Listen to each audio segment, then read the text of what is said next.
నమస్కారం. నేను చందు. నిరీక్షణ, సద్భావం, విశ్వాసం, శాంతి, కరుణ, దానం, సత్యభూషణం, అహింస, సహాయం, ధైర్యం, సంతోషం, ప్రేరణ, సమృద్ధి, ప్రేమ ఇవన్నీ ఆధ్యాత్మిక సంపదలో భాగమైన అంశాలు. పలికినంత మాత్రాన సానుకూల శక్తిని పెంచి పోషించగల పదాలివి. అలాంటిదే మరో విలక్షణమైన సానుకూల పదం ఉంది. అదే నిరీక్షణ. అందరూ మంచి జరగాలని కోరుకుంటారు. మంచి ఓ జంట పదం.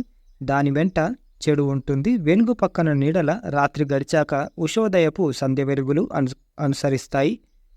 ప్రతికూల శక్తి సానుకూల శక్తి వెనుక నీడల తన ఉనికిని చాటుకుంటుంది. దానిపై ఓ కన్నేసి ఉంచాలి. కార్య సాఫల్యతను కోరుకుంటాం కాబట్టి ఆటంకాలను వదిలించుకోవాలి.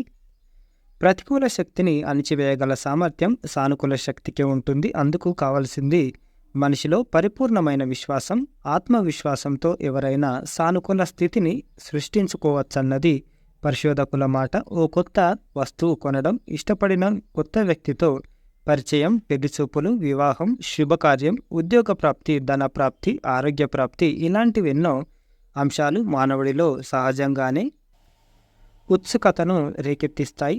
వాటి కార్యరూపం కోసం మనిషి తహతహలాడతాడు. మనసులో వాటి భావన సైతం తీయని తలుపును రేకెత్తిస్తుంది. నిరీక్షణలో అంత ఆనందం ఉంది కాబట్టే కవి విరహం, తాత్కాలిక ఎడపాటు, తదనంతర సమాగమం కోసం నిరీక్షణ కూడా సుఖమే కదా అని అంటాడు. విరహపు చింతన మధురం కాదా అని అన్నాడు.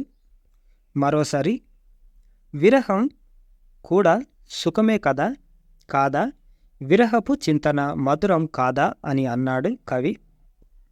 కోరికల సాకారం కోసం చేసే నిరీక్షణ అందరికీ అనుభవమే. ఆ శుభ గడియ కోసం 1000 కళ్ళతో ఎదురుచూస్తాం. ఒకప్పుడు బంధుమిత్రుల నుంచి వచ్చే ఉత్తరాల కోసం ఎదురుచూసిన అనుభవాలు అందరికీ ఉండేవి. అదో విశ్వజనీనమైన అనుభవం. ఎదురుచూపులను ఓ అందమైన అనుభవంగా చెప్తారు శాస్త్రవేత్తలు. నిరీక్షణలోని ఆనందం అనుభవంలోకి వచ్చి ఒళ్ళు పులకరించగా ఆహ్లాదభరిత రసాయనం డోపమైన్ శరీరంలో విడుదలవుతుంది. దానివల్ల మనిషిలో శారీరక మానసిక ఉల్లాసం కలుగుతుందని, తద్వారా మన శరీరాలకు స్వస్థత చేకూరుతుందని శాస్త్రవేత్తలు చెబుతారు. డోపమైన్ వల్ల శరీర కణాలు సానుకూల స్పందనలు పొందుతాయని, దానివల్ల ఆనందం పెళ్ళుబుకుతుందని మనోవిజ్ఞానం చెబుతుంది. ఆనంద రసాలు స్రవించినప్పుడు చదువుకున్న విషయాలు చక్కగా గుర్తుండడమే కాక మానవ ప్రమేయంతో సంబంధం లేని శ్వాసక్రియ, హృదయ స్పందన వంటి శరీర వ్యాపకాలు ఆరోగ్యప్రదంగా కొనసాగుతాయి. మనిషి మానసికంగా ఉల్లాసంగా ఉండడమే కాక చక్కని నిద్ర, మంచి జీర్ణక్రియ, చురుకుగా ఆకలి, కొత్త విశ్వాసాల పట్ల ఆసక్తి ఇత్యాది అనుభవాలు సొంతమవుతాయని విజ్ఞాన శాస్త్రం చెబుతుంది. నిరీక్షణ జరగగల శుభకార్యం కోసం మనసు, శరీరం ఆరాటంతో ఆశాభావంతో ఎదురుచూసే ముచ్చటైన సమయం. ఆనందాన్ని ఇవ్వగల ఒక అంశాన్ని నిజం చేసుకోవడం కోసం అలా ఎదురుచూసే అనుభవం అటు శరీరానికి ఇటు మనసుకు ఆరోగ్యప్రదం అంటున్న శాస్త్రవేత్తల మాటలను పట్టించుకుందాం. చక్కని మానసిక ఆధ్యాత్మిక ఆరోగ్య ప్రయోజనాలు పొందుదాం అని గోపాలుని రఘుపతిరావు గారు రాసిన అంతర్యామి ఇది.